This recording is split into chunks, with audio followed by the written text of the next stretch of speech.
Story 1. Just because people don't want your money doesn't mean they don't want you to have drive and ambition. I don't want any of my fiance's money, but when it comes to a lifetime commitment, I want an equal partner, not a dependent. Story 2. There are economic reasons, but also less tangible ones. Probably a better schedule, more interesting things to talk about, probably less physically exhausted so you can focus and be more present.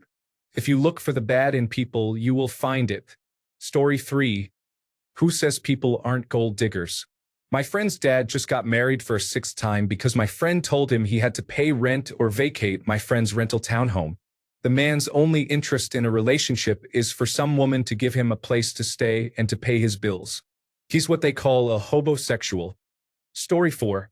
Because I want an equal partner who values education and has similar life views regarding ambition, money, and knowledge. Those things are important. I'm an engineer myself. I don't need anyone's money. Story 5. Do you not see how an engineer would provide more stability, income, lifestyle, and future prospects than someone working in food service? Not only that, engineering is the degree held the most by chief executives by a large margin. There's so much room for mobility. Every single chief, vice president, and director level in my company had a background in engineering, myself included. In food service, 10 years down the line, you'll be the manager closing up at midnight while all the other careers have come in, had dinner and drinks, went home, had sex, and went to sleep. Oh, and you'll do that 6 days a week with a random Tuesday off in between. Forget that. Story 6. When I was in my 20s and doing entry-level jobs to start my career, I was stuck in the fun-time-only category and was dirt broke. When I hit my 30s and my career started climbing fast in the finance industry, I was now potential husband material, but nothing ever stuck because I was working brutal hours and relationships fell apart because I was too much of a workaholic, ignoring them to climb the corporate ladder. In my 40s now, I've almost made it. With very good money, only slightly better hours though, and owning my own house, mortgage about 50% paid off, with a strong investment portfolio, it's put me in the unicorn zone for women looking to settle and get a ring as soon as possible. You'll get used to it as you look for your soulmate too. Story 7. Women care about your money. Don't ever let anyone tell you they don't. But, of course, it is only a part of the equation. Money equals security and opportunity. Security and opportunity equal power. What is power? Power is the degree to which you have control over your own life. While your newfound funds are indeed likely to increase interest, it may also be that you are now more confident in yourself, which, of course, yields better results. Don't rest on your laurels with this. There are probably plenty of wealthy but boring guys out there. You will still need to build confidence and be exciting to women if you really want to be marketable to a wide net of women. Story 8. Think of gold digger as a spectrum. Some people won't feel comfortable unless they are contributing at least their share and would rather be the breadwinner. Others seek to be completely taken care of. Most fall somewhere in between. Story 9. There's a big difference between wanting to date someone who can financially take care of themselves and just dating for money. I mean, think about it.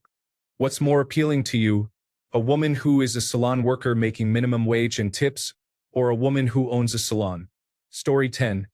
If people aren't all just superficial and only care about looks, then why is it when you lose weight, if you're overweight, you get more attention? It's because all aspects matter. A gold digger means they only care about your money and nothing else. However, being richer means you are simply better able to provide for someone, so it's a bonus. Story 11. True, no sane woman wants a financial drain. That doesn't make her a gold digger. On dating apps, I list myself as retired. That conjures up images of a man eating porridge and watery soup all day. The reality is I retired at 48 and spend my days managing my money. I should never run out at my present pace. I live quite well, taking annual trips to Europe or wherever I like and several smaller trips all over North America. Still, interest is low, but I found a woman who had no idea I was well off. She just liked spending time with me. It turns out she was pleasantly surprised that we are set for life. So I'd rather be thought of as poor, so I can meet more genuine women. Story 12. There's a lot of comments trying to delicately tap dance around this issue and redefine terms. I'll lay it out directly. Whatever term you use for it, it is 100% about the money. And situationally, I think that's fine. With that situation being one where she is not lazy and thinks her job is to stay at home, but is instead contributing equally so the two of you can build a life together, I have no problem with someone rejecting those who are financially unstable.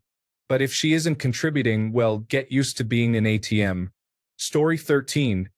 Perhaps it's what's changed in you. You might not realize it, but you could be presenting yourself more confidently and relaxed at your new job.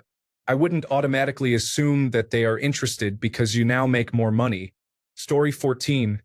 Status is everything. Men in relationships get way more attention than single guys. It's unreal when I'm out with a girl how much more women chat to me, people working in stores, etc. The same applies to social status and position. I added car and homeowner to the bottom of my dating profile, and the response increased significantly. Story 15. Even non-gold digger women value security. More money equals more security. Society is pretty messed up right now. There are a lot of hardworking people who will never achieve much or have a decent life because the cost of living is so high. Story 16. Female here. Because you are showing drive and ambition. Money is just a tool to provide lifestyle resources. Nobody wants to count pennies at the grocery store or worry if the electricity is going to be shut off. So drive and ambition show that the resources will be there. More than likely, you are hanging out in different places and meeting different people because of your status change. Story 17. I wouldn't date a guy in the restaurant industry, not because I think he wouldn't make enough money. Actually, some people in the industry make a very good living, especially waiters or bartenders, but mostly because of the availability and lifestyle. I work a 9-to-5 job and don't work on the weekends, so I wouldn't be very interested in making a life with someone I can barely see. To me, it would be more complicated than dating an engineer. I am a product owner and I date a lead developer. Story 18. I am guessing you are also attracting women with careers and aspirations too. So it's not all broke girls looking for a free ride.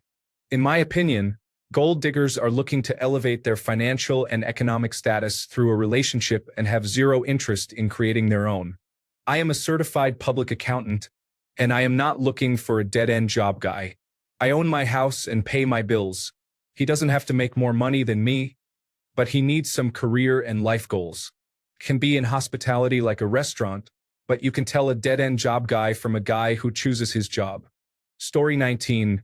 Working at a restaurant is often code for, I am unable to hold down any sort of full-time employment. Women will then wonder why. Is he a felon? Is he mentally ill? How much drama will he bring with him? Engineer does not have those same red flags flying. Story 20. Because intelligence, ambition, adult professionalism, and stability are attractive. And educated, professional women usually want to be with educated, professional men. Story 21. Who is out there saying people are not gold diggers? Of course, wealth and status are attractive. Anyone saying otherwise is disingenuous.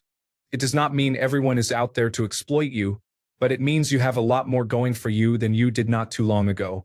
Story 22. It's not wealth, it's your skill, ability, intelligence, and drive. I went on a date with a girl who was an aspiring doctor, wanted to learn surfing, and was constantly trying to learn something new. I was so attracted to that because it felt like she had a great direction in life and someone who will inspire me and with whom I can do things. It's a lot deeper than just being an engineer. Story 23. There are a lot of regular guys who are decent people, never in trouble with the law, don't drink away their paycheck, and work hard at a blue-collar job that can't get attention from women. Why? Because at heart, no matter how much they might actually try to resist it, they are gold diggers of one sort or another. And I swear to God, if I have to keep reading this elitist comparison of job versus career, I'll scream. Everyone has to pay their bills. If you sit in an air-conditioned office in front of a computer, you are not better than a butcher, a forklift driver, a road crew worker, etc. Blue-collar labor is honorable, and without them, your precious society would crumble. Story 24. Because good mothers look for a good provider. It's not about gold digging. It's about starting a healthy family. Most men today are so obsessed with gold diggers that they don't see the value in having a great woman on their team, the mother of their children. I'd be more worried if she chose some poor guy. Gold diggers manipulate good men just for money, with no intention of starting a family. They just want to sit around and swipe Tinder pictures all day while the guy is away for work.